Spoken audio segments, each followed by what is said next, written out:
space. Hola? Hello?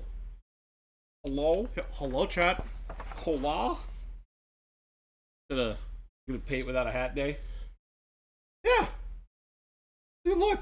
Got my Brad Pitt going on. Got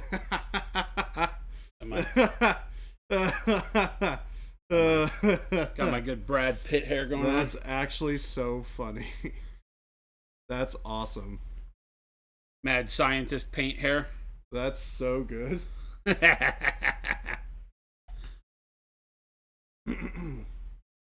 Wow, that's... Yep, that's awesome. It's happening, nerds. Okay, who we got here? What's up? We got Wad Tomato, we got a T. Schmidt, we got a Paint Liquor. Is that a tomato sauce can? It's canned food emoji from Wad Tomato Inn. Yeah. He does the canned food. So I'm going to go with that. That's canned tomatoes. Even though he's got an actual tomato emote. It's orange. Yeah. Which is a little weird. Yeah. Wait, they're orange on yours? They're definitely green on mine. Dour. No, the orange, the thing that would be the label is orange. You would think it would have like a tomato. That definitely looks yellow to me. It has a yellow around orange. Oh, that looks very different on your screen than it does on mine. Very, very different. Baby J lives in an alternate universe. Yeah. Mo, what's going on? Steam Dower. Dragonfire, what's up? Mo. Good morning, campers. Man. I don't know what I want to work on. I'm going to paint some B1s. I think. That's the plan. Paint some B1s.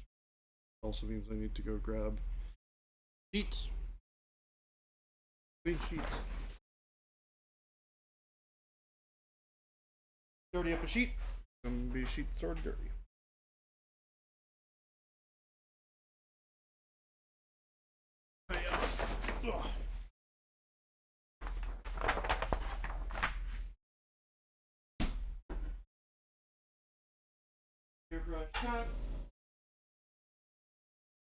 Hughes is playing with magnets. I am?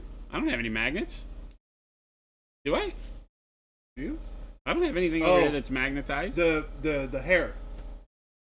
The electromagnetic blah blah blah makes your hair stand on it. They got mad scientist hair going on. Very good. Very, very full. Full, voluminous hair. Very voluminous hair. Thank you. 58 months. Holy cow. Oh, the paint handle does have magnets. That's correct. That is quite correct, friend. Well, huzzah, huzzah. I'll just throw back my legs and pollute my britches with delight. Brad Pitt in a tornado. I'll go for that. But you want to scream and shout and let it all out? I can't stop you from singing. Yes, I can. Because all you can do is type. I've been banned from streaming. I changed the title to no singing. I've been banned from singing. And he tried to sing like he sings. What's wrong with singing? All the time. What's wrong with singing? Well, there's no singing. Can't be joyous and no. Sing? Can't sing. Not how it works. I'm sad. Not how that works. I'm sad. You should be. You should. You should be. But that seems so not right. You should be.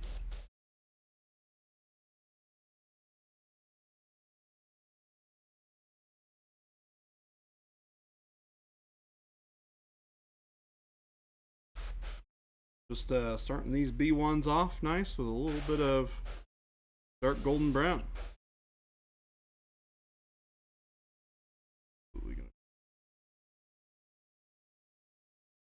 Out of the line of fire.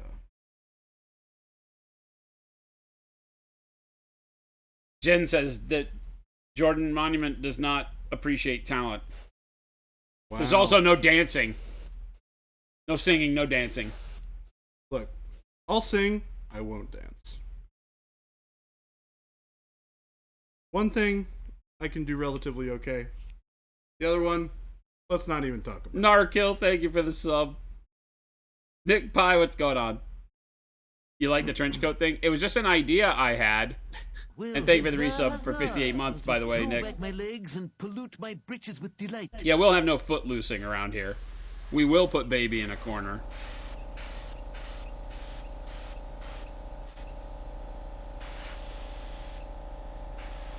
There will be no questions about it. That'll just be the way it goes. I don't even care. Deathwalker said, but Baby J, I heard you can't sing or dance. Who said that? He can't, which is why we don't allow singing or dancing. Whoa. Cha-ching! Whoa.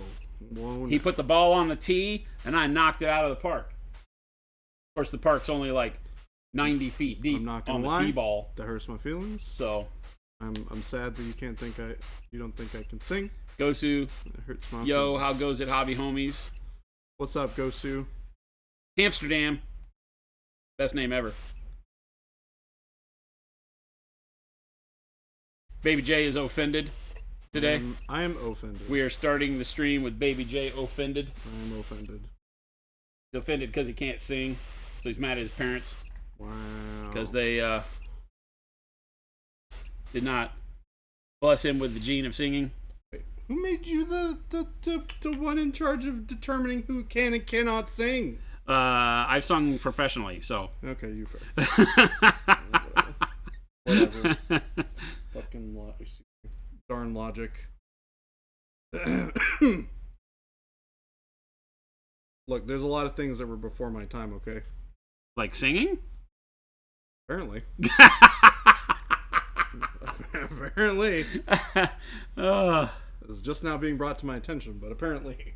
Did you ever do like choir or anything? No. No? No. All recreational shower singing. Recreational shower singing. That's the best kind there is. It's true. That's where you can be a rock star and nobody can tell you any different. It's true. I have no problem with a good dose of shower singing. Or car. Car works too. Singing in the car? Yep. As long as there's nobody else with you. I sing for Jen a lot. I sung the original version of Tom Petty's Freeballin'. You got a kick out of that. I'm her forever hero now. Watch, she'll tell you in just a second.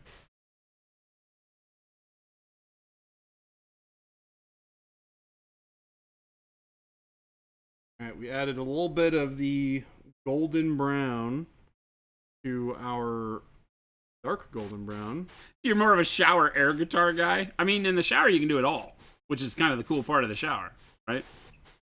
Play guitar, be the drummer if you want, although nobody really wants to be the drummer. Sorry, drummers. Kind of like bass players. Unless you're Lemmy from Motorhead, there's no real reason to be the bass player.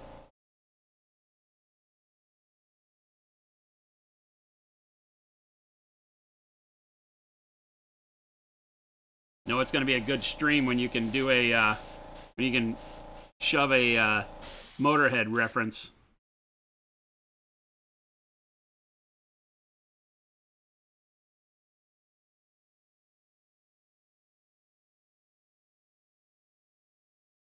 These B1s are going to be real fast.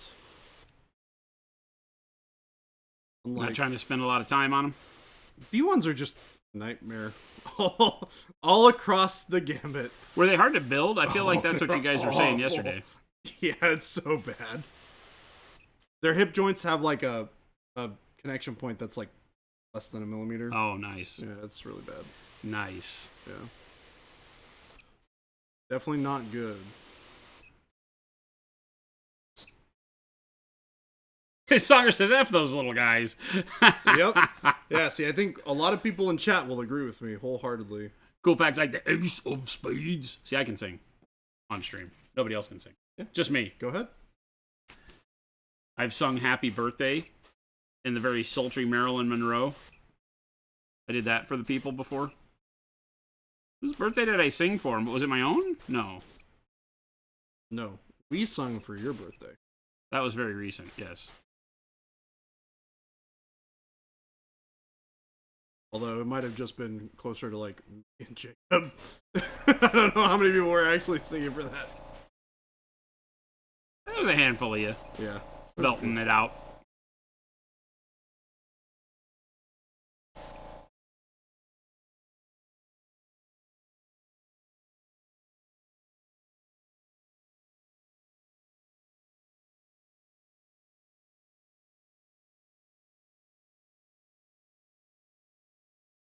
Airbrush. Where eagles dare. I'm not a tremendous Iron Maiden fan. I've liked quite a bit of what I've heard over the years from them, but then Bruce is the lead singer, I think, of Iron Maiden. And I like some of it. They did some songs that at the time, were fast enough to keep me interested, They played a lot faster than a lot of so-called heavy metal bands did for their time. Nice riffs, man.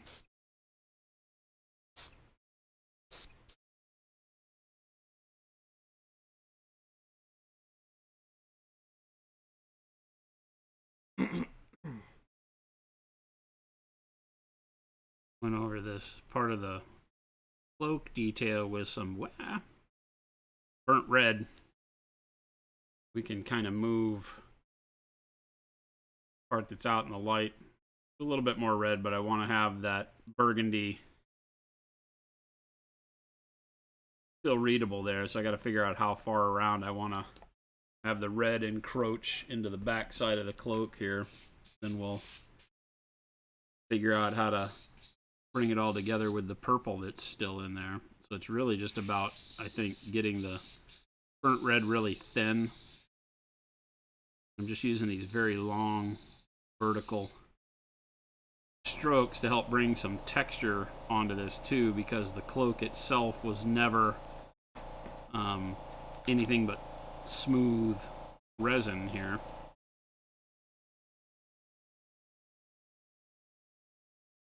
I want the inside of it to have a different texture than the kind of heavier woolen beat up outside. We're going to hit this with a nice highlight of khaki from the top.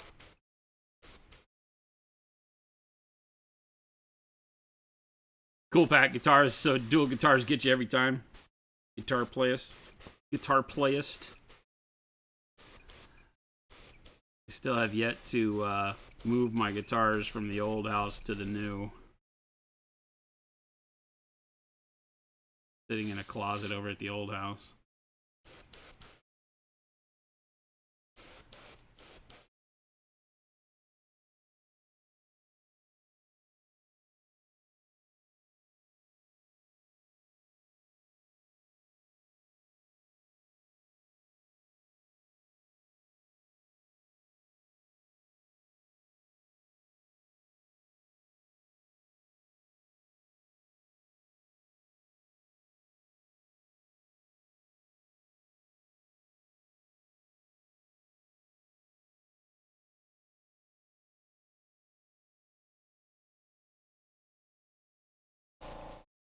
What are my favorite axes? Spoken like a true guitar player. I'm a Gibson lover. So the Les Paul Custom has been my weapon of choice for years and years and years. I do have a Mexican Strat that I like quite a bit, but for overall tone, a Les Paul or an SG is generally where you'll find me. But I have not played with any intent or with seriousness in decades. I just have them laying around. I want to get a bunch of wall mount stands so I can just hang them. I don't think I'll ever really do anything other than maybe piddle with my acoustics anymore. Since losing a big chunk of my hearing in my left ear due to that gun accident. I get real frustrated with music. Playing, at least.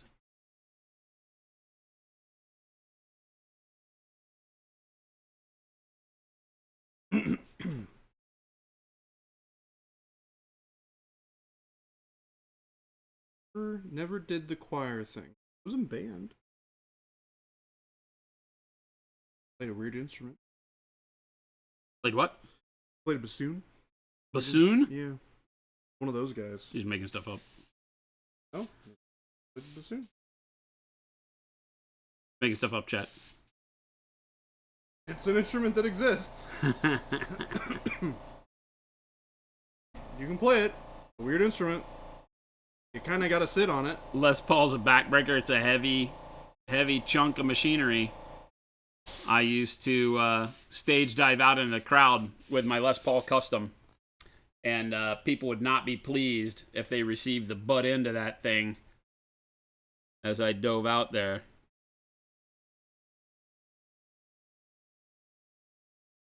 They got in the way. They did get in the way. They also stopped me from hitting the floor, which is good. Seems like an important. But I had an amazing amount of people that would come up to me after shows and be like, "So your guitar hurts." Like, it's a beast.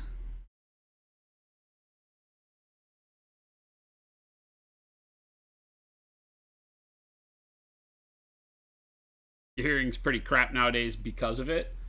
My hearing held up really well, and then I had a shooting range accident that burst an eardrum in my left ear, and it's never been the same since.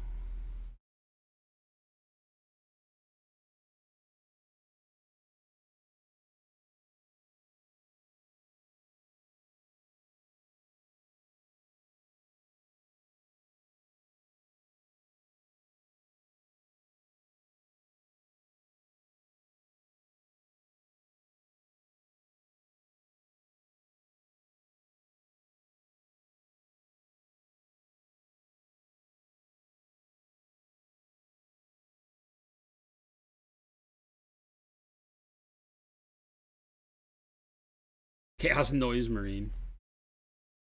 Yep, that's Jason. Chaos Noise Marine. We know all about it. No.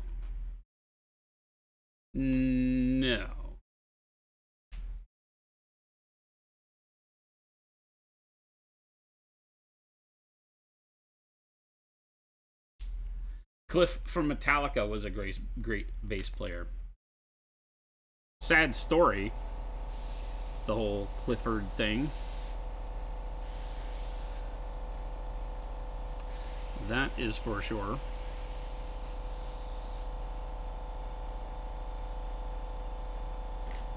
Man, this thing just does not want to get clean.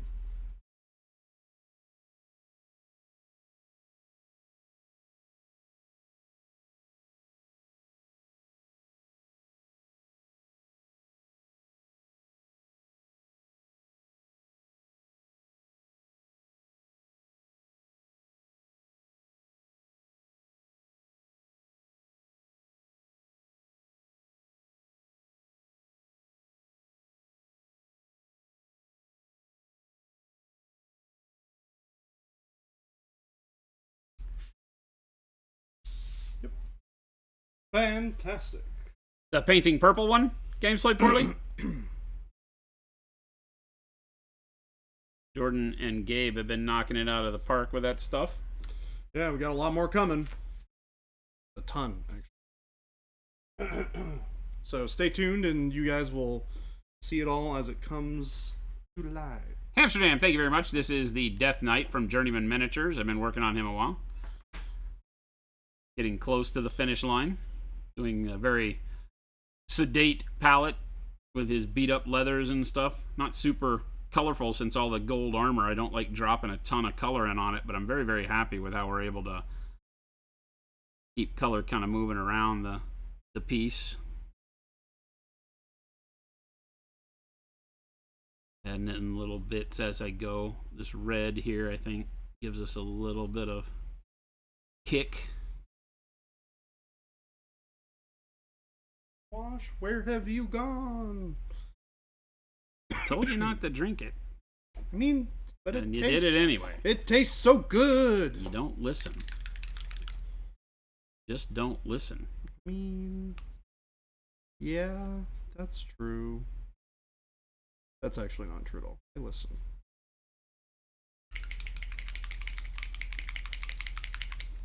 Most of the time. Most of the time. Most of the time. No.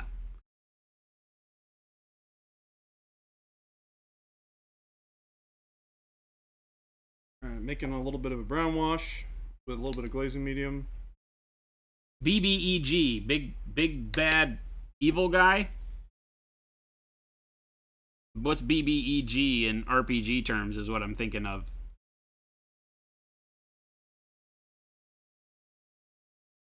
Final boss type thing.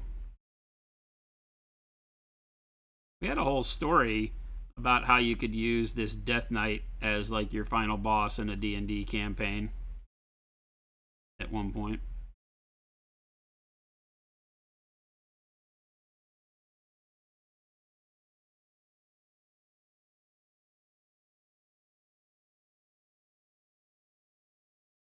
Big bad evil guy. Yeah, exactly.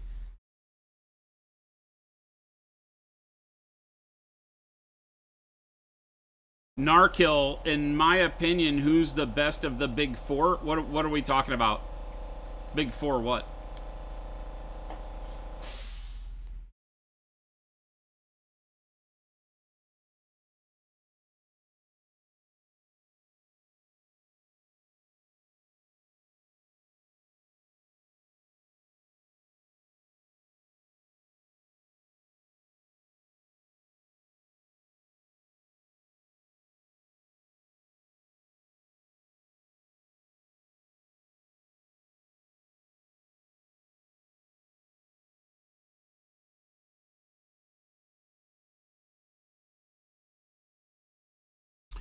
Oh.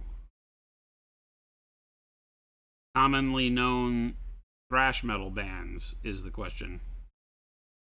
Who is the best of the big four? What were my choices? Metallica, Megadeth, Slayer, and Anthrax?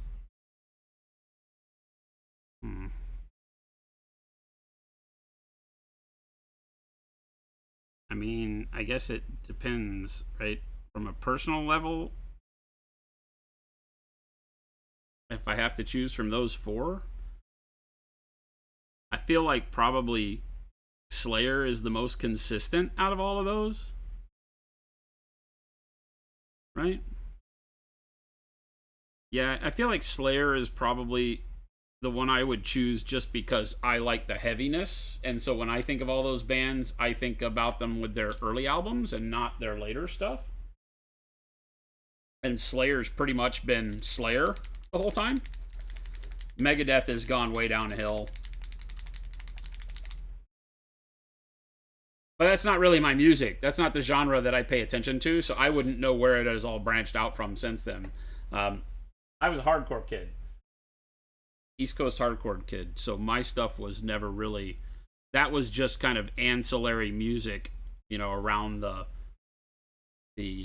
perimeter of what I was listening to, because invariably we'd have a guy in the band that was... we'd have a bass player, and his stuff would be like that, like Slayer and Anthrax. I actually learned about all of those bands from playing in other bands where, you know, punk rock wasn't something that musicians aspired to play in the early 80s, really, mid 80s. It was the quintessential underground music. I guess we're talking about mid to late 80s for Metallica, Megadeth, Slayer kind of stuff, but they're earlier. Man, I wish I had an infinite amount of time to do all the things that I wanted to do and learn how to do. There's not enough time. Only the time you make. Yeah, and I make time. But I find interest in a lot of different things. Yeah. I'm right there with you. Too many, unfortunately.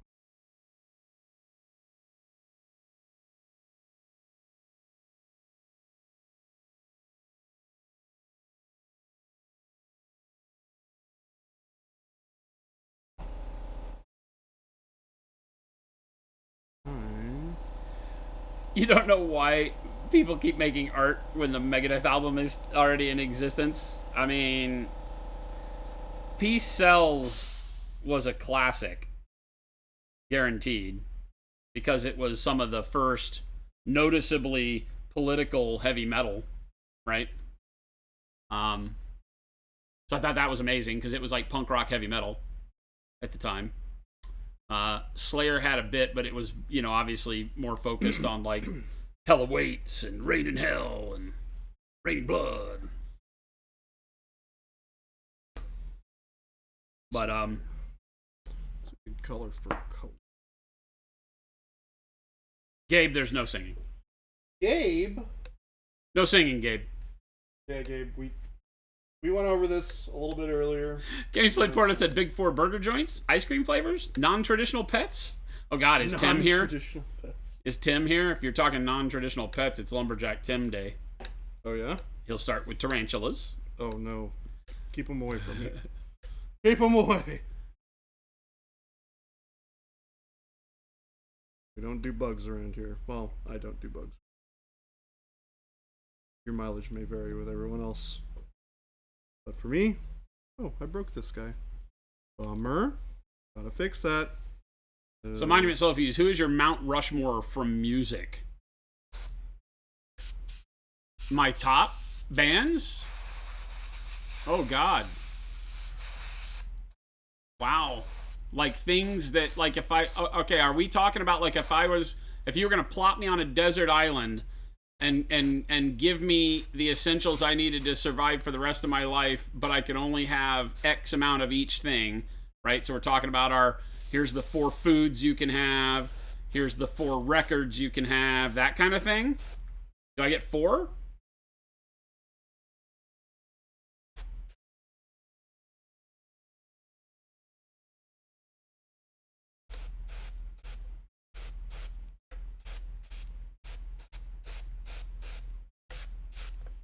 Big Pie says, if we can't sing, can we spoken word it like Shatner? Yes, most definitely. But it all has to be like Britney Spears pop songs. And you have to do the voice of Shatner almost exactly. I know what I'm practicing when I get home. Cool Pack or an Iron Maiden, Queensryche, Judas Priest guy. I did like Judas Priest's Screaming for Vengeance, I think is the name of the album. Great album. Call that a classic.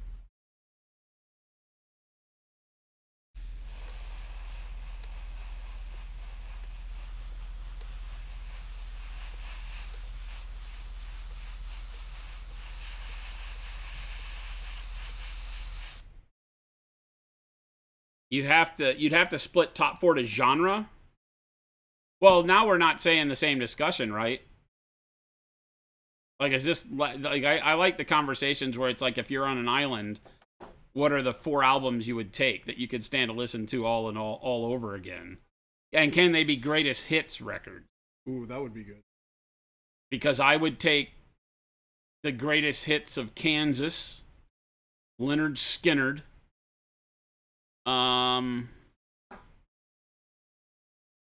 If I could take greatest hits records. Trying to think of who else has a deep enough catalog that I would take something like that. Depends on your preference and genre. Heavily. Because I have a pretty wide range. Kids Bop 1 through 4. Kids Bop.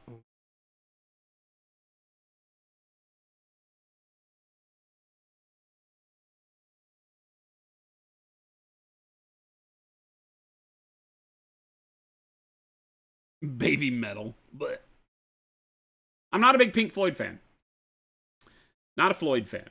It's not that they don't have great songs. They're just not something that I would want to like have there with me all the time.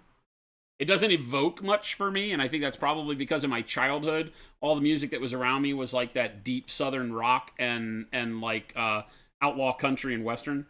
So we'd have to really start looking hard at like Waylon and Willie if I were gonna have like 4 anthologies that I could take.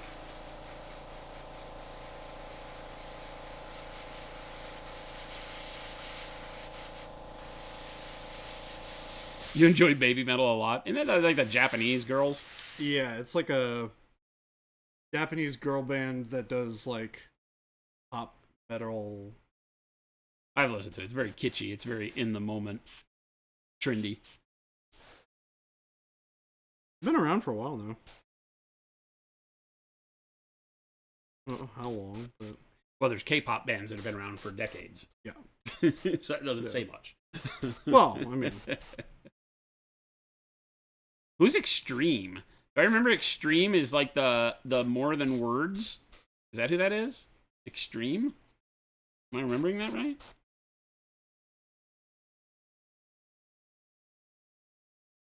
Yeah, music is a tricky one, right? Because you can offend people real quick when you tell them their musical tastes are bad, which you should not do anyway. all of your musical tastes are perfectly valid. Yes, they are. Just do not put that in my car. Jen's what we refer to as Jen's white girl mixtape. It's like her college mixtape. I have a feeling, and you probably know every song on it, or every song you would pick, you probably would be right. Oh, to go in her mixtape? Her mixtape is hilarious. It'll be like Biggie Smalls into like New Kids on the Block.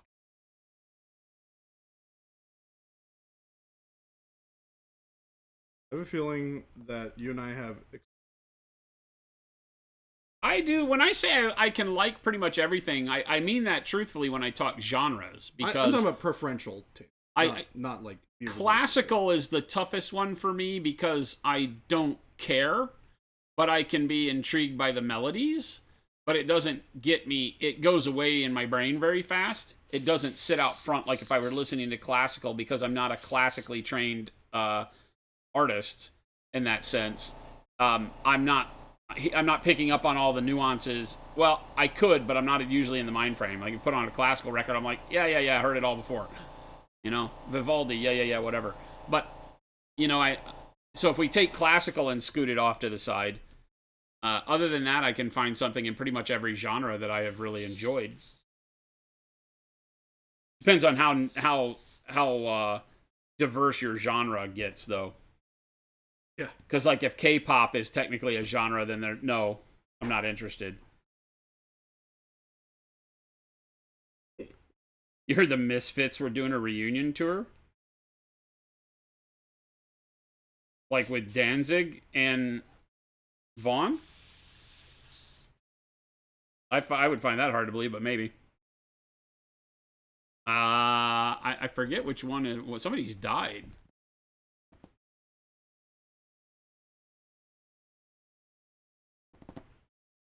The Little River Band, Johnny Cash, 70s pop radio. Different strokes. You like most music, but you hate country. It all sounds the same. I've actually warmed up a little bit to country in the last couple. Yeah, I was going to say, that's a very knee-jerk statement that a lot of people have, but country is very diverse if you don't listen to modern country. Like, I used to not listen to rap, and I used to not listen to... But, I mean, I don't actively seek them out, but I can appreciate them. Was Maynard from Tool in Perfect Circle? Is that also a thing? I always thought Perfect Circle felt a lot like Tool. Yeah. There's a lot of old... Well, I say old, but there's a lot of... Like, Maynard was Korn. I don't think so. A lot of band members that I didn't realize were in two different bands that I wouldn't have never thought of. What? Just in general. Like, there's a lot of people who skipped around. Oh, have been in other bands that you Yeah. wouldn't have. Yeah. Or even necessarily two of them that I've like heard of and never knew that like. It's easy for like a drummer or a Yeah. non-vocalist to do that and have you not really know. Yes. But when you find out, or like Dave Grohl being the drummer for Nirvana and then the frontman for Foo Fighters is I easy. did not actually know that. You didn't know that? No. Till just this moment? Yeah. You were today years old Yes. when you found out that he was the drummer for Nirvana? Yeah. Oh, wow. Look I at had no you. idea. Yeah, he was the drummer for Nirvana. And then he became the frontman, obviously, for Foo Fighters. Yeah. And so that I can see transition, but, you know, you can be a more obscure, I say obscure, it's not very fair. You can be the guitar player and be in like 80 million bands and nobody would ever know. Yeah, I had no idea. A Slipknot Christmas album. What's that guy's name? The lead singer? Corey something or other? That sounds right. He's actually a pretty cool dude. There's a lot of that weird, Corey Taylor, there's a lot of that weird world of what I call soul patch rock. I don't know that Slipknot is technically soul patch rock, but it kind of falls in with the same people that listen to the other stuff. So there's the that can really belt. Like there's some vocalists there that have really, really good range and control of their voices, but do the blah, blah, blah, blah, blah, blah, you know? I mean, and, a lot of people are just good musicians and they choose to do a very... Well, yeah, somebody else made the joke back up top that punk was just people with political ideologies and bad musical ability, which is not true, obviously. But there were a lot of people that just didn't want to play. They didn't want their music to be what everybody thought their music should be, and that's one of the reasons punk rock came about. Yes, the vocals and the story in punk rock was a large part of it, but there were and still are quite a few. Nowadays, there's quite a few very good musical bands. Punk sounds best when the band is angry. When they're very emotional, yes. If they're just strumming through 4 chords, it's not as great.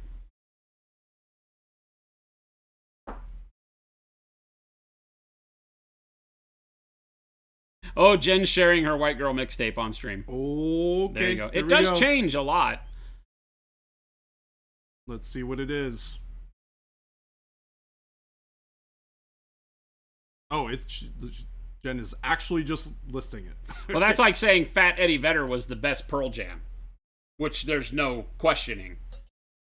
When he got his life together and lost a lot of weight, Pearl Jam sucked. Fat Eddie Vedder was best Eddie Vedder. Tool, Perfect Circle, and Pucifer.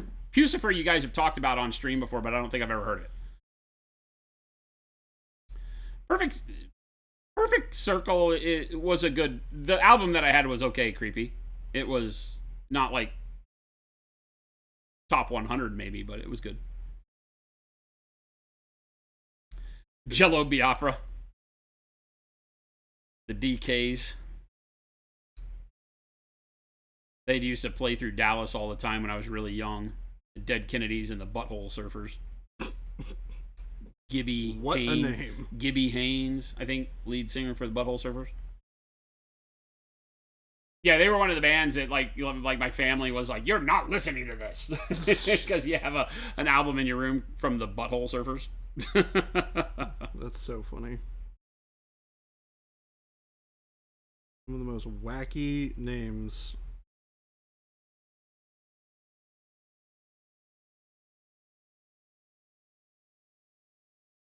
Gentastic is musical heroine. I mean, she's down. She has good musical taste. It's just very abusive sometimes when she puts her mixtape on.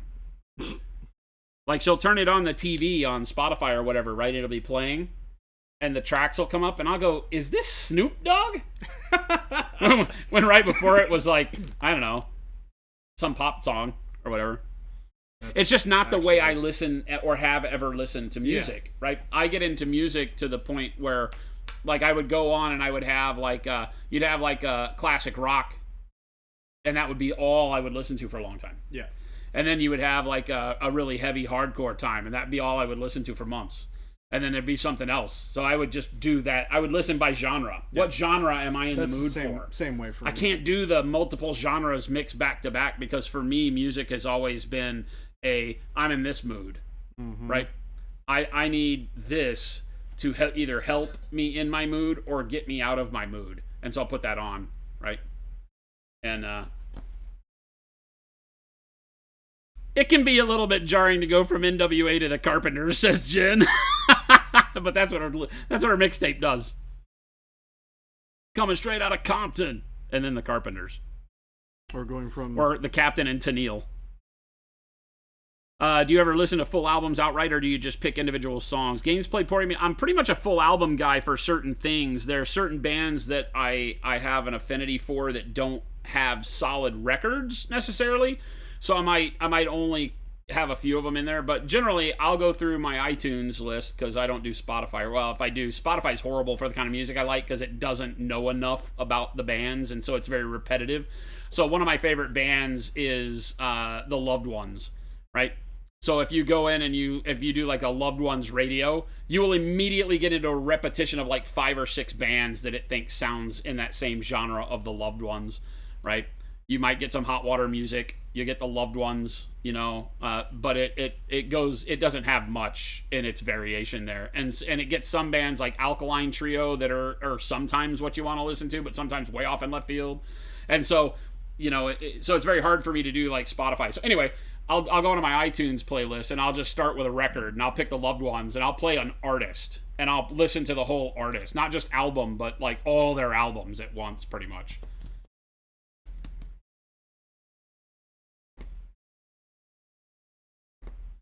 Yep, I definitely go through phases.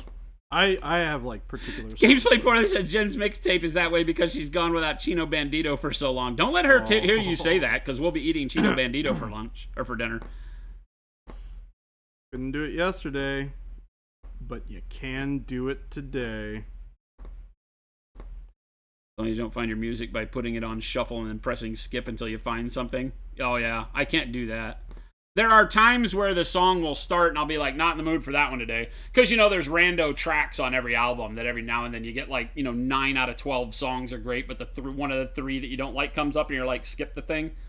I'm definitely can be accused of doing that. I think there are very few albums as a whole that I think are really, really good from start to finish. There's like 1 and 2 and maybe I can think of. For me personally, Amsterdam's like, sometimes I feel like listening to an album front to back. I mean, it literally, that's all I do. Like I said, I just pick the artist I want to listen to and I go for it. Hairdo, was that for me or for Jason? What's that? They said name them. Appetite for Destruction, Guns N' Roses. Never been a fan. He said for you. That's very descriptive. I would assume because I asked. The one that I can think of off the top of my head is Ready for the Weekend by Calvin Harris. I can listen to that album from start to finish. And it's very good. Not for everybody. But it's also... It's like back when I really enjoyed listening to a lot of like electronic music. A lot. Nick Pye, you're my hero. Alexa, play Barney the Dinosaur. Oh my gosh. Alexa, play the Teletubbies soundtrack. Nope. Hairdo's like any Taylor Swift album on repeat 24/7. That's your gig? I mean... Another one with that? Outcast. That Outcast record is good.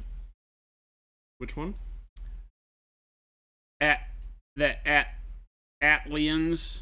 It's the Atlanta Aliens. I think was the key there, right? Interesting.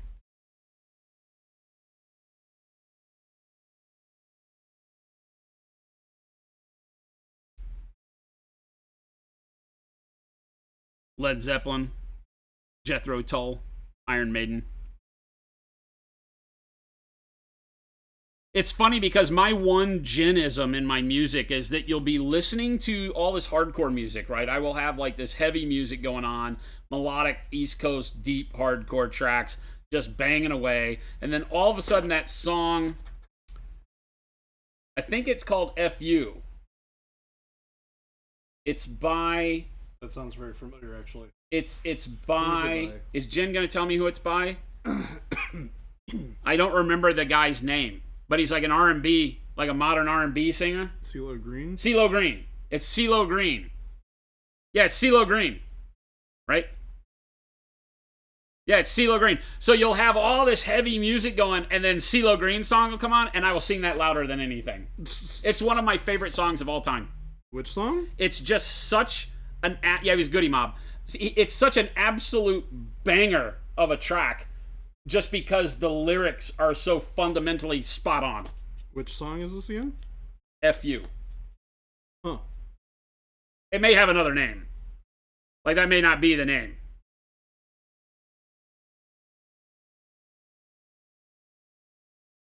It's all about girls being gold diggers and not wanting to talk to him until he gets rich, you know? Yeah. And he was like pining after them and it's the like elementary school, and it's so good. That's funny. I'll check it out.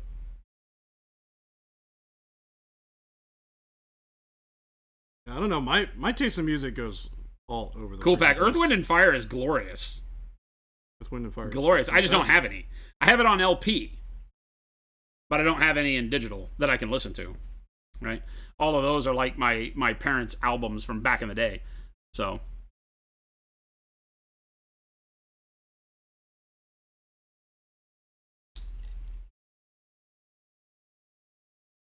I don't know. Music is a weird thing for me. Never really got, for whatever reason, I don't really pick up on lyrics very easily. I don't. You just don't listen that way. Yeah, So it's more melodies. It's very much, which is why I think I like a lot more electronic music, because there's less of. Sure, you don't have to worry about lyrics and. Yeah. I know a lot of people like that. EDM and stuff like that is really big for them because they just want the vibe and the feel of the melody and the beat and all of that going on, and that works really well. I was always a lyrical guy, right? Because I grew up with that, like I said, that classic rock. You know, lyrics were big. The singer was one of the best instruments in the band for a lot of those. Yeah. I was finding it really interesting. So, it's really neat to think about in terms of how people listen and what they're listening for and what mood they're in. Music's a huge thing like that. You know, it's one of the things that can evoke memories like no other. Oh, yeah. Music and smells are the two biggest things that will conjure memory. Yeah. I have some really hilarious memories related to ABBA songs. Like one very, very specific reference to me playing. Oh, you said you liked ABBA. I do, yeah. I'll forgive you. Hey, you know what? I grew up liking it, alright? My dad really liked it. I do like classical music from time to time. I don't generally choose to listen to it, but I appreciate it. Jen's an ABBA lover. Jen is an ABBA lover? Oh, yeah. Heck yeah, Jen. That's what's up. Here's it. Hamsterdam, I actually absolutely love Polyphia. Which is probably unsurprising considering exactly what I just said.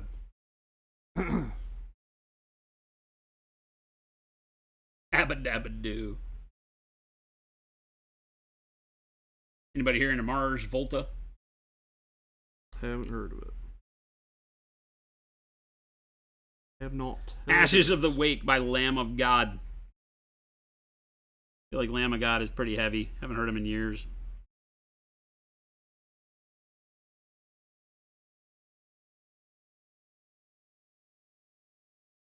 Somebody else mentioned like Carnivore.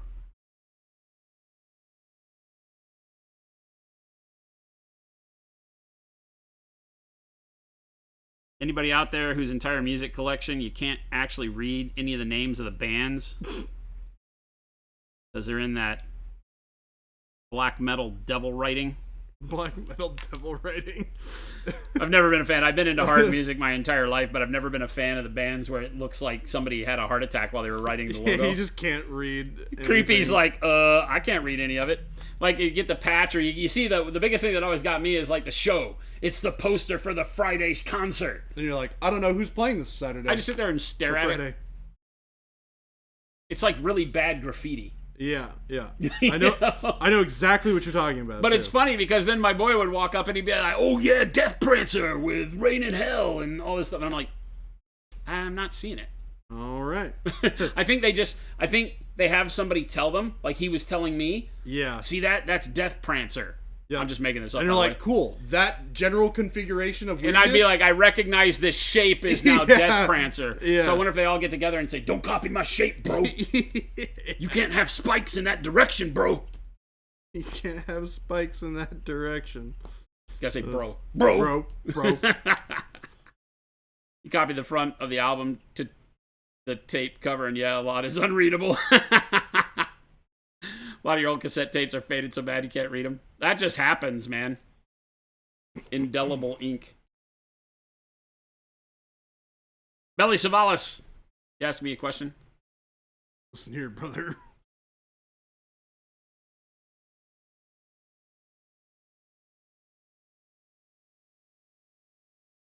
Warmaster Paints, yes, we gifted a lot of subs and a bunch of streams today. Oh? You got one? Well, congratulations.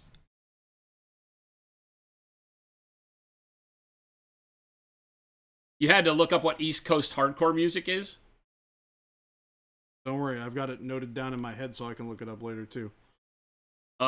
Sick of It All. If I want to go deep dive, it's like Youth of Today, Chain of Strength, all the East Coast straight edge bands back in the day. But it is so much more than just straight edge stuff. I missed Belly Savalas, I think. What was the question? Belly Savalas, would you mind describing how you got that leather effect and the colors used? Oh, no. We can talk some painting rather than music. I mean, we're a painting stream, for crying out loud. We are, in fact, a painting stream. We are, in fact. Contrary a painting stream. To what you may have heard for the last 45 minutes.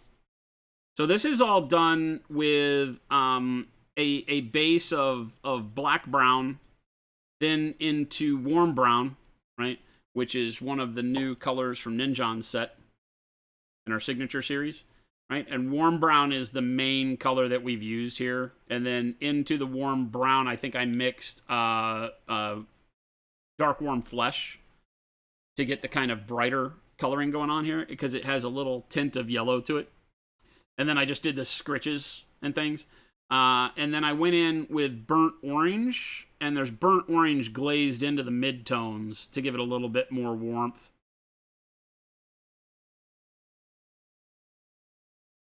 The big key is making sure when I paint leather, if I want it to be beat up like this, that each layer is not done very smoothly. It can be done with big, heavy, kind of inconsistent brush strokes, but I'm not really ever blending necessarily. And that way each layer has its own texture, even though you might not be able to tell in the darker stages.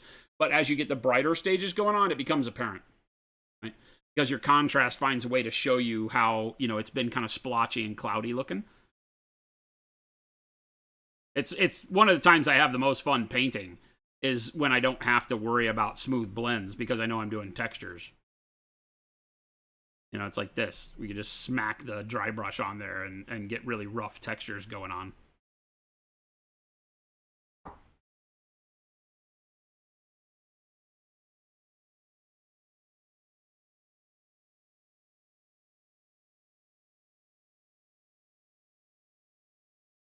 Don't copy my silhouette, bro.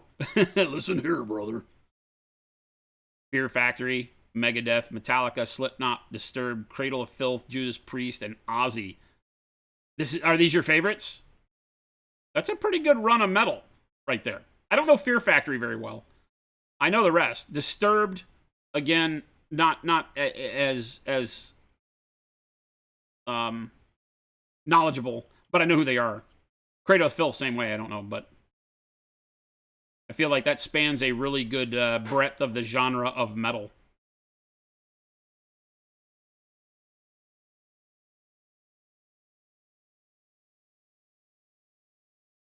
Wad, you saw a meme recently that was, hey, it's my favorite metal band, and it was just a super worn, cracked leather chair. What am I missing? Punchline. Yes. Is there a name of a band that is relevant to super worn, cracked leather chair? Thanks, Belly. Yeah, and definitely always feel free to ask questions like that. I found some tapes when Jen and I were at the storage facility the last time. I found a DAT tape and a cassette tape of tracks that I had made in the days when I was producing for hip hop acts. And I got them at the house, and I found them when we moved this time. I need to find a way to make them digital so that I can play them on stream, because I think you guys would get a kick out of listening to things that I used to make. Yeah. I did one of the remixes for the Wu-Tang Clan Cream record. Oh, that's cool. I did a DJ remix for Cream.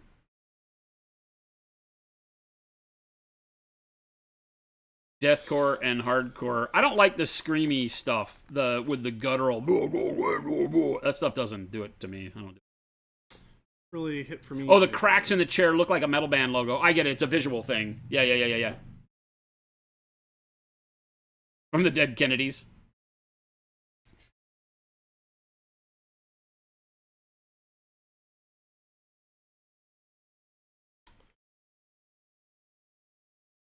Parents? I think we might be able to. Yeah, creepy. That's one thing I can't get with. It's an instrument that's too outside of the music in a lot of cases for me, because the vocal needs to be an instrument for me still. It doesn't mean that there aren't bands that scream and do a good job of that, but there's a lot that don't, for me at least.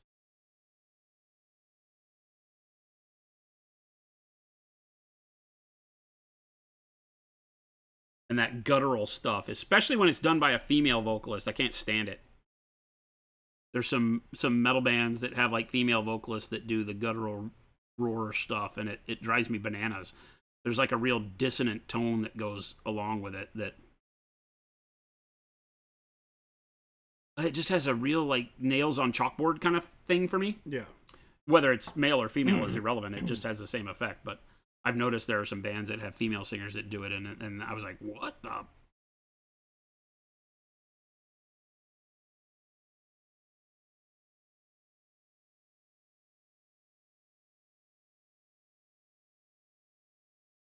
Best friend plays in a band that started off as black and death metal, but now they're dabbing into more of a sci-fi aspect? Like math? Guitar kind of stuff? Is that what you mean by sci-fi? That word doesn't belong in music. Sci-fi. Sci-fi. I can't. Yeah. I think sci-fi. I'm like, what are we talking about? Like soundtracks? I've heard the term math rock before.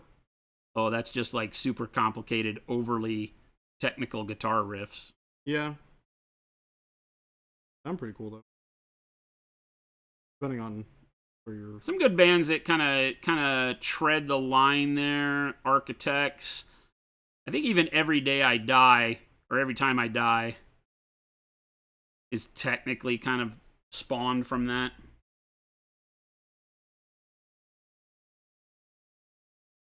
Gojira. Now they're a Cantina band.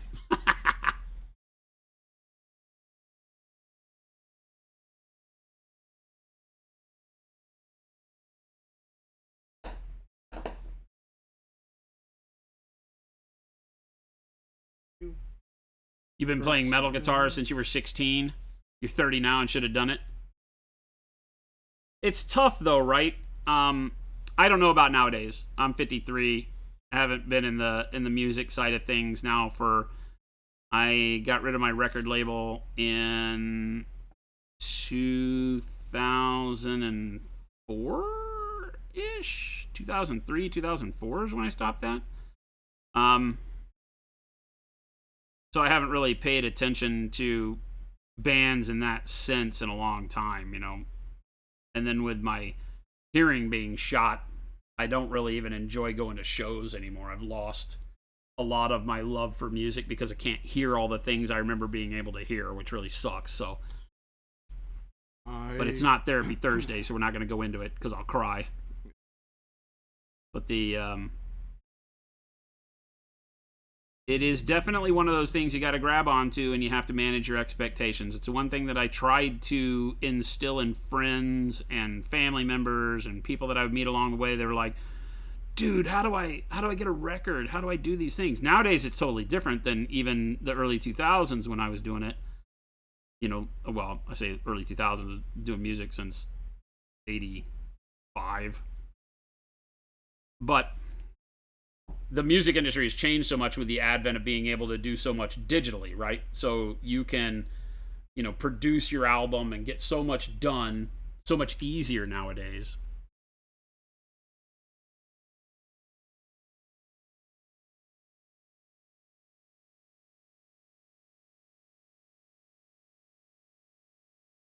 But it's still a thing where you need to manage your expectations, because it's, I think there was a, I want to say this without sounding too old fogey, but when I was young and doing the music, we were having fun, but it was easy to recognize how few people make it, because there was no way to have your single on TikTok, right, and get 1 million views. It just didn't happen because there was no TikTok. Yep. The way that you got your song even recognized is just by hoping and praying and submitting to your local radio station. And that was a horrible way, because it was only ever going to hit the little microcosm of your local radio station in most times. So that was always a thing that I think we just kind of knew in the back of our heads. You know, we always talked about being rock stars, obviously, but I think that most people realize that, you know, hey, this isn't necessarily what we're going to do. And that said, there's a lot of my buddies and people that I played in bands with that are still in the music industry, still doing stuff. Ricky Pearson still plays for the Buck Pets. My buddy Mark Pirro that was in Rated X with me is one of the bass players, or the bass player for Polyphonic Spree. So, you know, and he was he had a bigger band that he was in that they were called though.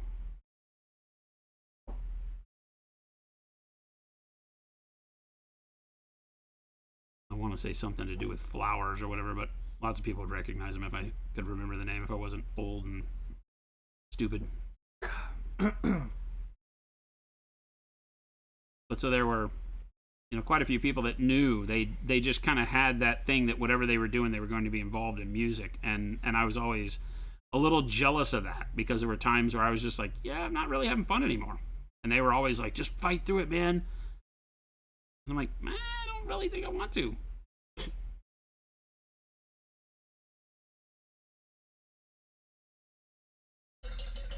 There's the whole enjoyment thing. You gotta enjoy it. Well, yeah, and you have to find a way to enjoy it through all the things you'll face, right? That's Yeah. why I say manage your expectations. If you're even at 30, you can still be in a band and have a great time, right? Even if all you do is get together and practice with friends and write your own songs, as long as your expectations are managed, do it. Have fun, man. I hate to think that there are people out there that are like, oh, it'll never go anywhere, so I won't do it. There's people in painting miniatures that feel that way because of the way the miniature painting world has become such a fact driven by, you know, like views on YouTube and such, right? And it bums me out to think that there might be somebody out there that doesn't put the kind of effort that you think they ought to in their painting, you know, because they're worried about not making it, whatever that means. I'm like, you made it by creating the thing you like. You know, if nobody else ever likes it, that's not an issue. So long as you enjoy it and enjoyed the process of making it. Hell, in some cases, for people I know that make furniture, they didn't even really enjoy the process of making it, but when they got it done, they dug it. Baby J's Big Bassoon Band. Yeah, Baby J's Big Bassoon Band. See, Tripping Daisy, or probably that's it. Mark Pirro was in Tripping Daisy. I knew it had to do with flowers. He now has a, you know, to show you his staunch advocacy of his music career. He did the Tripping Daisy thing. He is in Polyphonic Spree still. I think Tripping Daisy, I don't remember if their singer's even alive still. But they and he has Copperphone. I want to say it's Copperphone. I might be wrong, but he makes these really cool microphones that give a really vintage, like AM mono sound. Cool. That's cool. And like the guy from the White Stripes. I can't help you there. Oh, I can't help you there. The singer from the White Stripes used his microphone and stuff and got him a lot of accolades, and so he makes a bunch of these handmade Copperphone microphones, which is super cool. Jack White. There you go, Jack White. I was about Jack Black, but I knew that was wrong. Music, painting, hobbying, it's all beautiful catharsis. Creating, man. It's all the creative process, and I think that you have to be able to define what the process needs to do for you. Again, I say it, you can break it down to managing expectations. What are you looking for? You know, we talk about it all the time in terms of painting your models, like Baby J's doing right now, painting models to get them on the table and play Star Wars Shatterpoint, right, is a total different thing than sitting here painting this Death Knight, even though they're virtually the same. Yep. Right? But they are different in terms of how I'm viewing the model I'm painting and how he's viewing the model he's painting. That make sense? Well, even like between the models, like this model, I would hate the experience of painting it to the same level that I painted Dooku. Yeah. Like, I spent a pretty reasonable amount of time on Dooku. I really enjoyed that experience. I would not enjoy the experience of doing this. Yeah. So I didn't. Yeah. So, yeah, and it's those things you have to do, manage your expectations, and it can be model to model, army to army, hour to hour. But it's true for any time you're creating, because I think if you... I'm just now looking down and realizing that I've got my Brad Pitt in a hurricane hair. But it really does come down to knowing what you're looking to get out of the time you spend at any given sit down. Yeah. Because it changes. It does. Like if you ever sit down to write music, man, not every time you sit down to write music is a great, refreshing time, you know? Zambies, look at these freaking nerds. What's up, Zambies?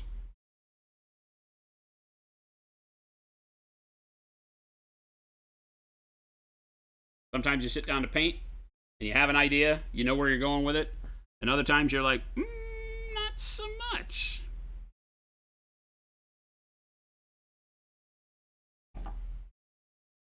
Definitely happens more on those larger models.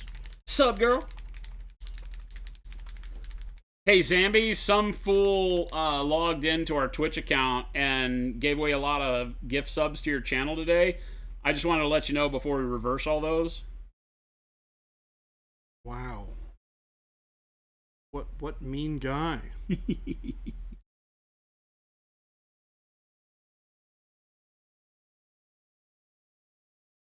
I knew it was too good to be true. I had a blast in there today, Zam.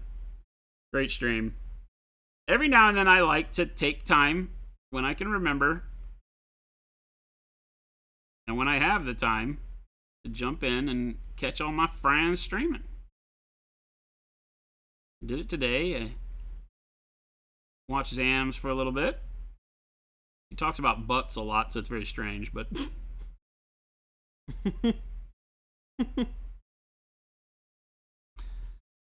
And then when our sandwiches came, I went back and watched me some Miniac.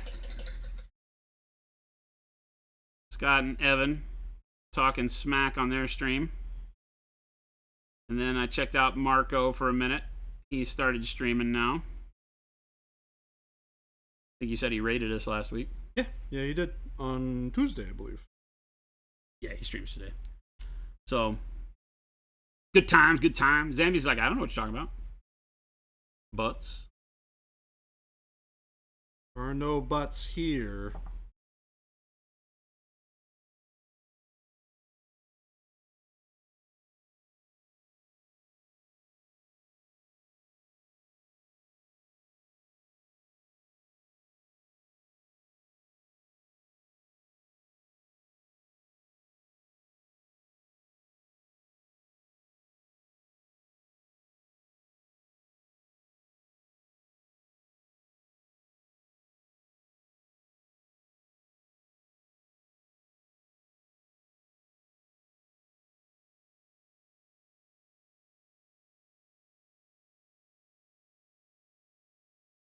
I love this one.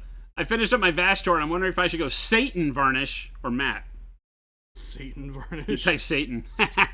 Definitely Satan varnish if you can. Yep. I feel like if you have access to Satan varnish, you should use it. I feel like when we come out with our varnishes, we need to name it Satan and matte. Matte, M-A-T-T, and Satan.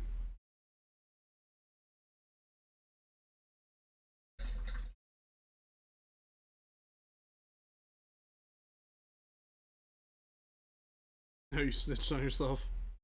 You didn't get me a sandwich and you're giving all the money away? Uh-oh.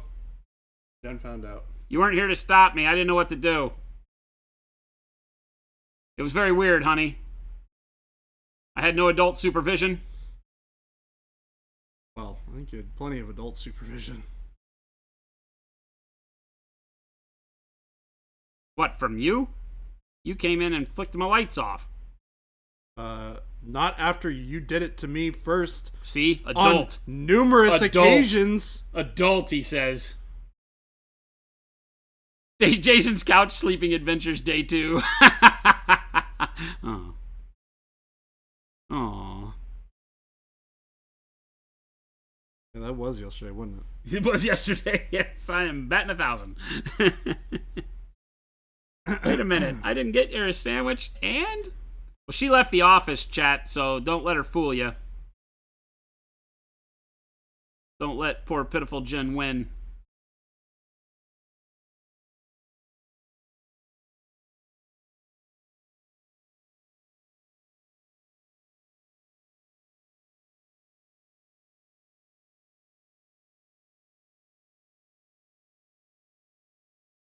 Stipple these highlights on.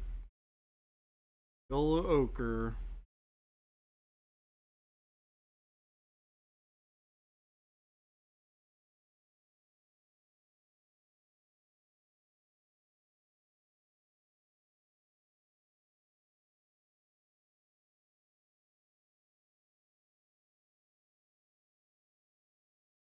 Self-snitching is a serious problem here.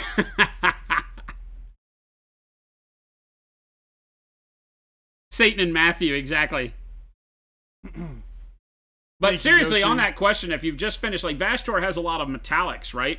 And so I guess it's up to you on how shiny you want the metallics to be. The matte varnish can really dull down the metallic paints if you've used metallic paints.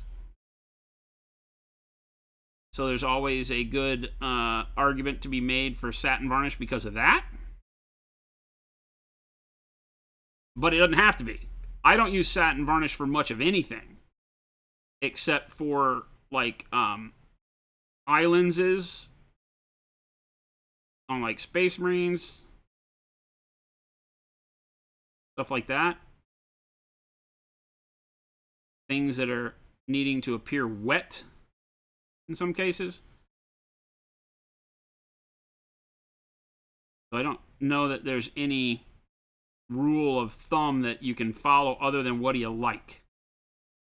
You can always go back and do some edge highlights with metallic. Like if you want to do a matte varnish over metallics, you can always go back in and add like a really light dry brush or some hand like tings of bright metallic on there too. Especially if you go with like a softer coat of the matte varnish. Yep. Because it'll still have a little bit of like a weird sheen to it. Used to do that a lot. It was pretty effective in getting like a nice result.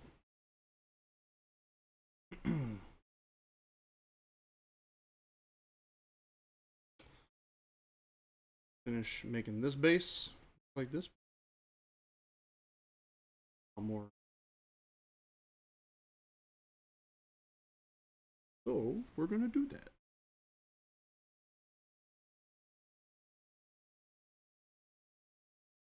Back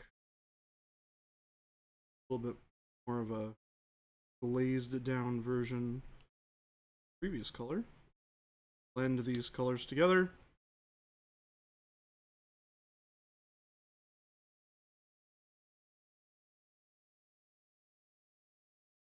Yeah, I matte varnish pretty much everything. Yeah, so do I. Or we just paint with such matte paint that I technically don't varnish anything. But with the advent of our next signature series, we have a lot of satin colors coming out. The artists that we are working with for the next signature series set like to have a satin finish on some of what they do.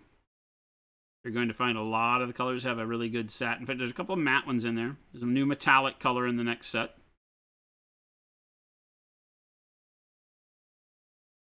So that is going to give you some stuff to play with. You'll be able to, like Jordan was saying, if you're painting with metallics and you want to just have that little burst of brightness, you can matte varnish it, and then you can come back and do your edge highlight with some satin paint.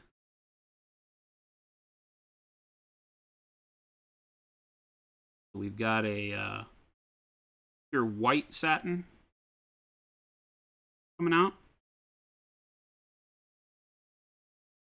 both in neutral white and warm white.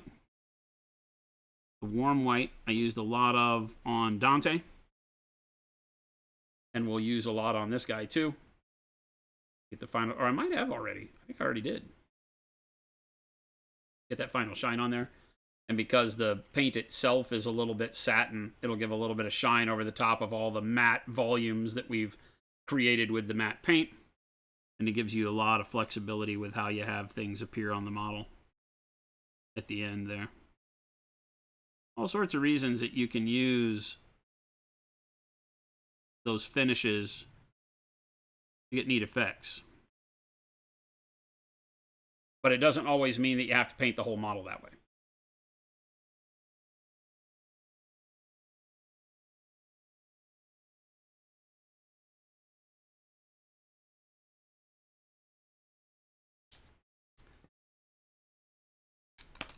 Can you use the glaze wash medium as a matte coating on minis? You can.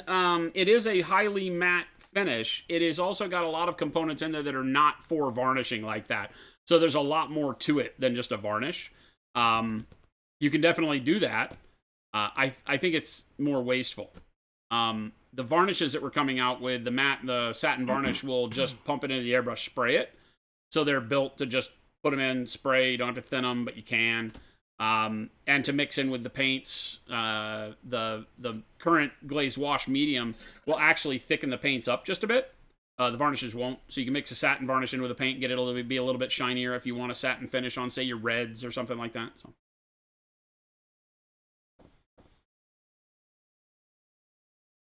Does the next artist happen to like Diablo 4 a lot? I haven't asked them.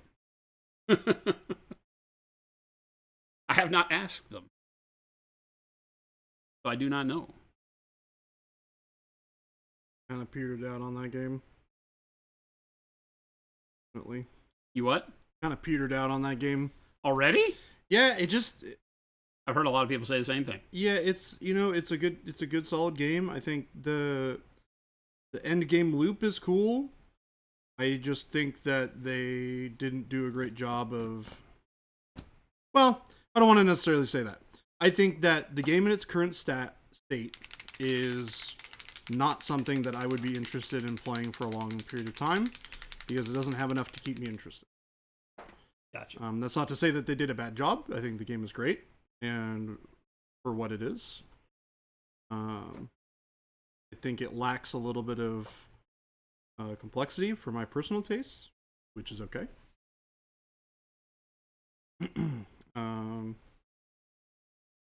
But I also come from a background of playing a lot of Path of Exile, so it's an extremely complicated game by comparison. So, my opinions are a little different than what the norm would be. I also think they missed a really good opportunity to make like really cool they have really cool boss fights in the game. Like as part of the campaign and stuff. Mm-hmm. And to me, it's a real shame that they don't give a really great, like they don't give you an opportunity to like go kill bosses to get loot and utilize a lot of those same mechanics that they've already. Oh, you mean like in dungeons and stuff? Yeah, like, or just like repeatable boss fights. Like you could go kill Diablo a whole bunch of times in Diablo 2 and you could farm them for loot. And it may not be the most efficient thing that you could do, but it was an option that you had available to you, and it was fun. You can make a bossing build, which is a big thing in, PoE. You can do a lot of that. But in this game, like, you have world bosses that show up like once or twice a day, but you can't really kill boss fights over and over again, which is a shame because they are really fun. And the reason you can't kill them over and over again is because you can't get back to that storyline arc? Correct. Yeah, they just don't have a way for you to replay boss fights like that. Really? Yeah. Interesting. Because in Diablo 2, those bosses just existed on the map. You could just go back to where that you fought them before, and you could fight them again. But all of those fights are much more narrative and stuff in this game, so they don't really connect in the same way, or they're more connected to the narrative and such are a lot more instanced, so you don't really get... Yeah, I was going to say, they're just instanced to where you get to that point. Correct, yeah. The thing happens, as opposed to... And I think bossing is a really important part of ARPGs as an archetype of game. I think it's... especially if you can do a good job of making them, which they've proven that they can do, which is the most frustrating part. Because every single boss fight that I fought in that game was really fun. I had a great time with all of them. So well, I mean, it's made by the company that invented the boss fight. Well, yeah. And the thing is, like, every boss fight in Diablo 4 is great. I would just like to be able to do them more often. Yeah, you would like a mechanic that lets you yeah. enjoy it more often. Yeah, absolutely. Makes sense. Which I don't think is an unreasonable thing for them to A, put into the game later, and B, to want.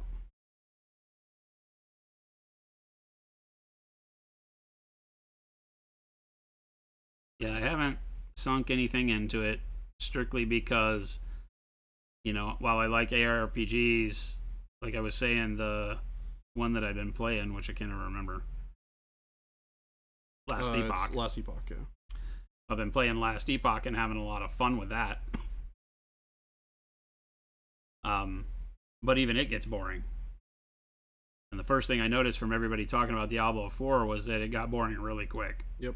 And that the end game wasn't really spectacular, and that they kept saying that, well, just wait, because it's all really built around seasons, and that's where we want our player base at, and that's what we've tuned the game for, and that'll start in July. Part of the problem with that is that they've made part of the grind for you to, like, get your personal power level up in the game really freaking tedious. Like, unpleasantly so. Oh, really? Yeah.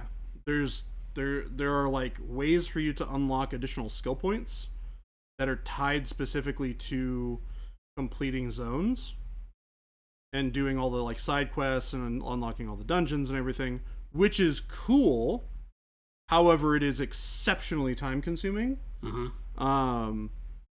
And tedious to manage and like follow up on from day to day. Gotcha. So it's like a lot of people are really upset about that. They're like, I don't want to do this again. Like, I was talking to my friends who I was playing with. I was like, I'm gonna be honest, I don't ever really want to do this again. Gosu, let's go mapping. PoE is life. I need to get D4 a shot. Yeah, that was great. It's been a little underwhelming for me as of late because of some weird decisions. PoE? That they've been making. They went from doing a lot of really interesting things to make the game a lot more balanced in terms of, hey, we have like 150 different skills that you can use in this game, and 20 of them are relevant. Okay, let's go through all of the physical skills, like the melee skills. Let's go through all of the range skills. Let's go through all of the spells, and let's bring them up to par, make them good, and then once everything is up to par, we're in a great spot. Well, they did that. Amsterdam, take it easy. See you later, Amsterdam. They did that, and it was really successful. They did spells, and it was fantastic. They did ranged abilities, it was fantastic. They did melee abilities, didn't really work. Melee abilities just still kind of sucked. Ah. There was definitely some really good improvements in that made those skills stronger. They just weren't good enough. Gotcha. Which is the bummer. Yeah, like Ozu says, it's like they're running out of ideas. Yeah, I haven't played in a couple of seasons, although I wouldn't really mind hopping on and playing. But that game also has a much more interesting economy system to it. I don't know if you've ever played it before. Yeah. Okay. But for those of you who are not familiar with the game, it's very, very grindy, so I kind of gave up on it. Every single item that you pick up in the game off of the ground is either an item that you can wear or is a crafting item that you can trade to somebody else. Path of Exile or source. So, and there's a huge economy for trading items to other people in the game, and they've done a really good job of making it easy to do and accessible, so that you don't have to feel like you're like, I don't really want to deal with this. I don't want to like have to message a person. It's like, oh well, you just go to a website. All the items are posted on the website. You search for what you want. You click on a link, and then you hit paste into your search bar. Yeah. And then it just messages the person. And you go to their thing, you give them what you are supposed to pay for the item, and they trade you the thing, and you're good. Yeah, PoE is unapproachable for new players, is the problem. That is the big problem with the game. And hopefully they will address that with PoE 2.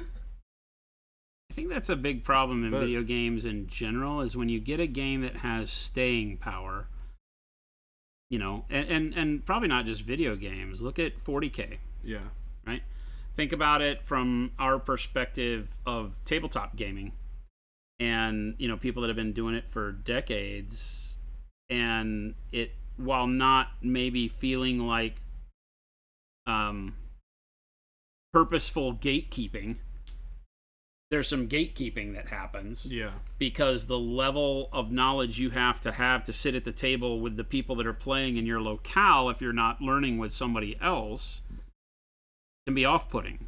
Yep.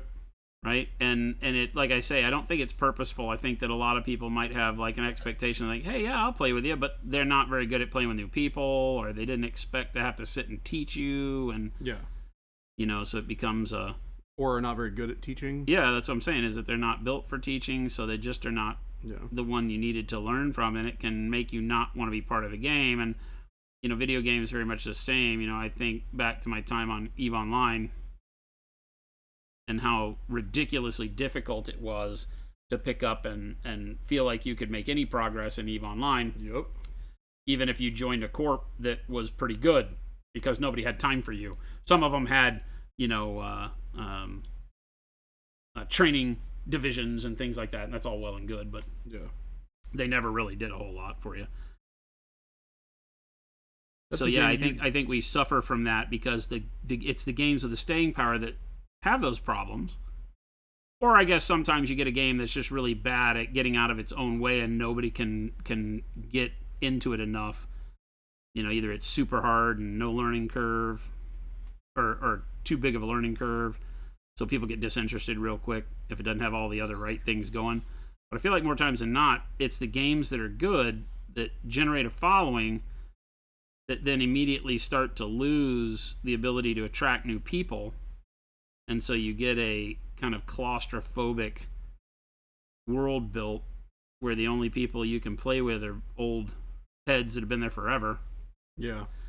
And it drives away new players or keeps it from being fun for new players, so on and so forth. Well, I think one of the other problems that they made with the game, and this is kind of where it started taking a weird turn for me in PoE, is that they made the beginning of the game way harder.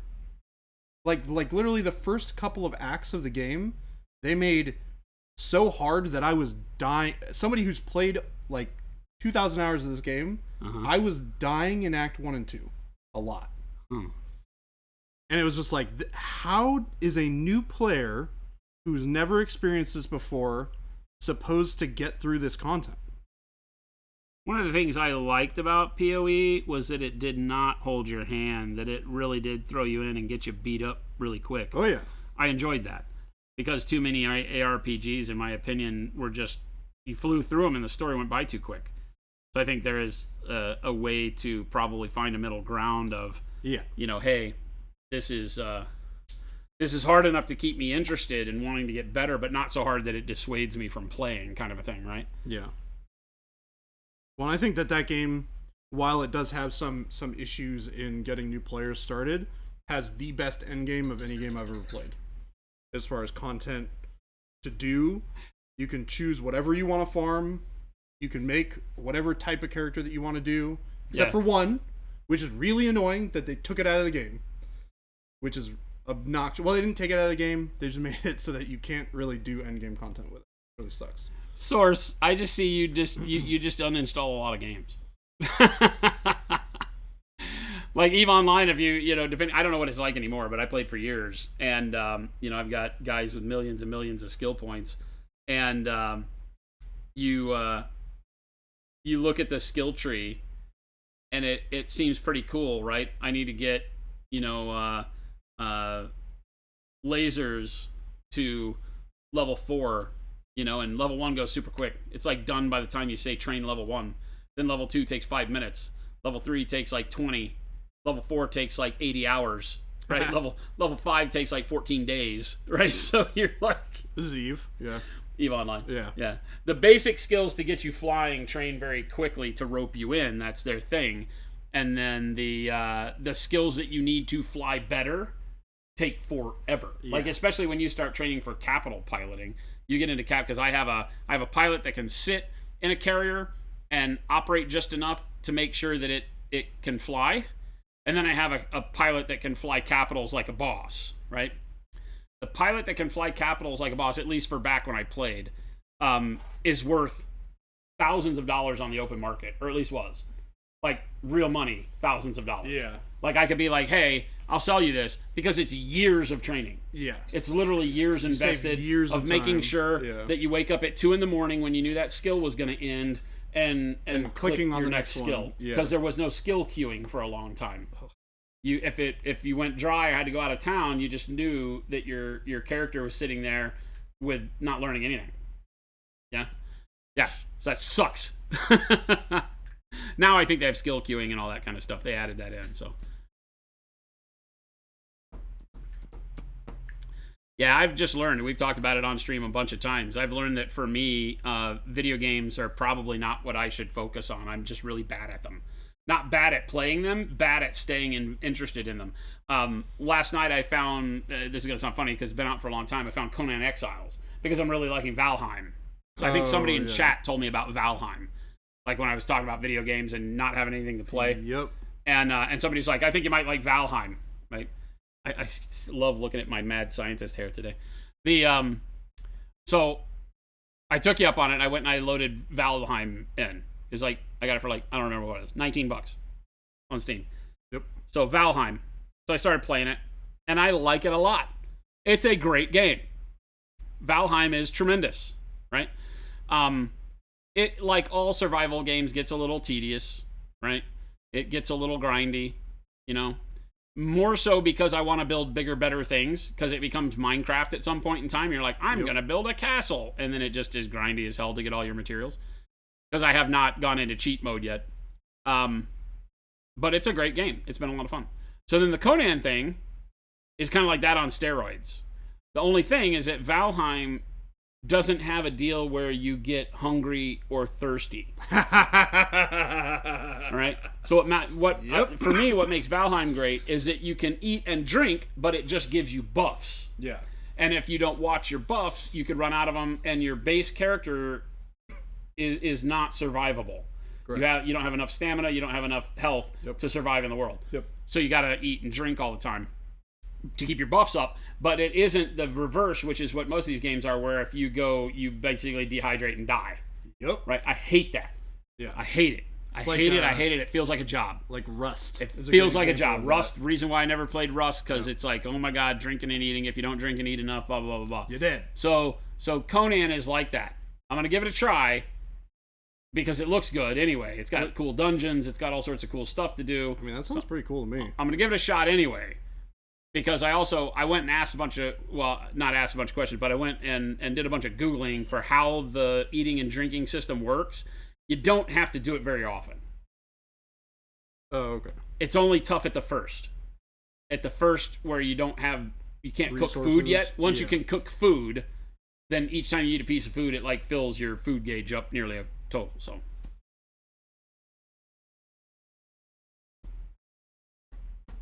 Valheim is great. You just started like 6 months ago and did a full playthrough. I'm on like boss 2. I keep getting caught up in making my house better. There's nothing wrong with that. Punisher, are you the one that suggested Valheim? Reeling in the first sea serpent was such a great experience. I've sailed across the ocean to get to other places, but I've not even seen a sea serpent yet because I've been doing it like during the day and I haven't run into any. So knock wood. You're gonna go home, turn on your computer. There's gonna be a sea serpent right in front of your base. I can't really because we don't have internet at the house. Right. We're doing it off of a hotspot, which I can play, but I think they're charging us like $1 million. Mincing holy hell! You're alive? What's going on, man? Good to see ya. Have I tried Ascent? Tell Jing hi. Tell the Mrs. hi. Jing and I got one copy of the game each, and we played it on the flight to Europe. It's like Diablo-style look with cyberpunk gameplay, and we could play co-op on our Steam decks. Ascent. I have not. I think I've heard of it, but I have not played it. Diablo-style look with cyberpunk game. Source loves Conan Exiles. Yeah, I watched a bunch of videos on it last night, which is what I do before all video games. And I typically don't buy 90% of them anymore because there'll be something that a guy says during a review that's like, oh, and you can do this. And I'll be like, hate doing that, not buying it. And then just stop looking. Like, just don't even pay attention anymore. I'm like, nope, I hate that. The Conan one was, oh, yeah, and you have to watch your food and water gauges. And I was like, done. You're like, ugh.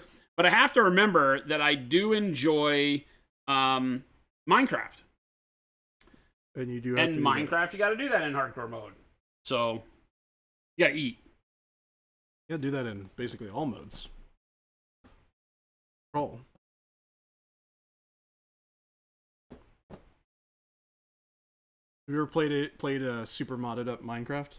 Oh yeah, like the mod packs with like 200 and something mods in them. Yeah, I've done just about everything there is to do in Minecraft. I love those. Skyblocks. Ooh, I haven't done that one in a long time. Yeah, Minecraft is probably one of my favorite games of all time, but it also just gets to the point where you're like, meh. Yeah. Done it. It always comes back around. That's the nice part though. Is every once in a while you'll be like, I got a hankering to play some Minecraft. I saw Jing doing his guitar stuff. That's awesome.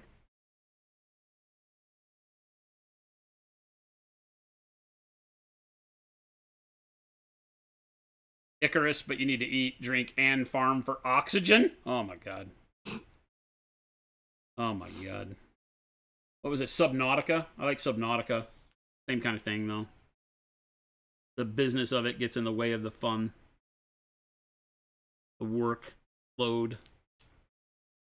Like I said, I'm not made for video games, man. I expect my games to deliver more than they do these days. I mean, I don't think that's an unrealistic expectation. I think... Well, it has become so because of free-to-play games. Free-to-play games have got the expectation to be almost like gamer ADD, right? We didn't used to get this many games this quickly all the time. There wasn't 80 million new games every Tuesday like there are now. It's, we were talking about earlier with the music, right? Music being digital, everybody was all worried about the sound and all blah, blah, blah, blah. What I saw in the music industry is it meant that everybody could make music, which is both a good and bad thing. If everybody can make it and put it out there, that's great because you'll hopefully be able to find new music easier. Like that idea. But also means that there's a lot more garbage out there. And it's very hard to find the good stuff amongst the noise. And that's where we are in video games right now. It's hard to find the good stuff amongst the noise, and so I think companies are having to do things that are counterproductive to actually making good games just to make sure that their game gets some attention paid to it. I think we saw that with No Man's Sky when it first came out. Great idea, poor execution. Poor execution because they were trying to appeal to something they didn't need to do. They needed to do what they set out to do.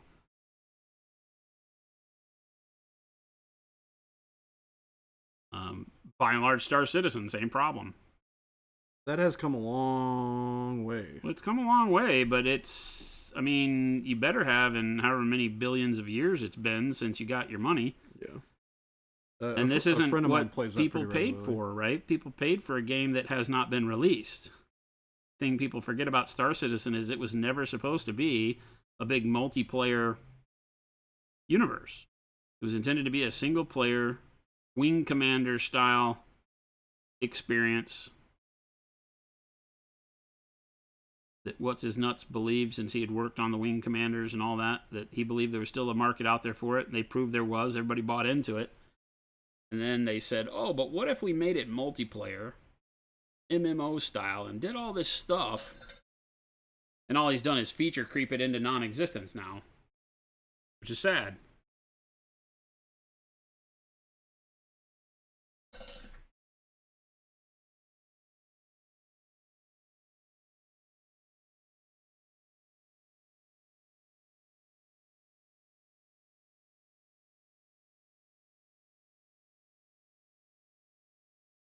But I have no idea what companies like Bethesda even do, sitting around thinking about how and why they release games the way they do. Activision, Blizzard, what the hell are they even thinking?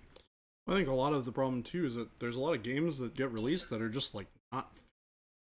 I'm talking about, right? like, AAA titles that are, like, you know... Well, because you're supposed to wait for the DLC, man. That's unacceptable. You can't expect us to make the complete game at release, can you? That is unacceptable. Hey, chat, here's the way we're going to start making, you know, I mean, GW's already doing it with their games, right? Let's start doing it with our paints. We're going to come out, we're going to release a new set every couple of weeks. Don't tell Jen. She's probably not going to get behind this. We're going to release a new set every couple of weeks, but the bottles are going to come empty, right? Or like 1 in 4 bottles will have paint in them. And then you have to wait for the DLC to get those other colors filled out, because you're going to spend enough time with the first 3 bottles. Like if you buy a 12 paint set, you'll get 3 bottles with paint and 9 without, right? So 1 in 3. And then, or 1 in 4, right? And then we'll come out with the DLC, because it'll take you a long time to mess around with those 3 bottles of paint before you get, you know, the full story out of them. And by that time, you'll be ready for the next 3. But you will have already paid us for 12, and the DLC, we'll make the DLC very cost effective, right? The set will be $59 for 12 paints. The DLC will be $19.95. There's nothing better than paying for your stuff twice. I've learned this from video games. Yep. See? Big brain on Brad over here. Not to mention, they also started charging more for them. Go the printer toner route. Every bottle comes 10% filled. Oh, you wanted all of it? No. Yeah, you don't think feature creep exists in Chris Roberts' vocabulary? That guy, he needs the George Lucas treatment. He needs people standing around him telling him that he can't do things. The problem with Star Citizen is that there's nobody that can tell the boss what to do.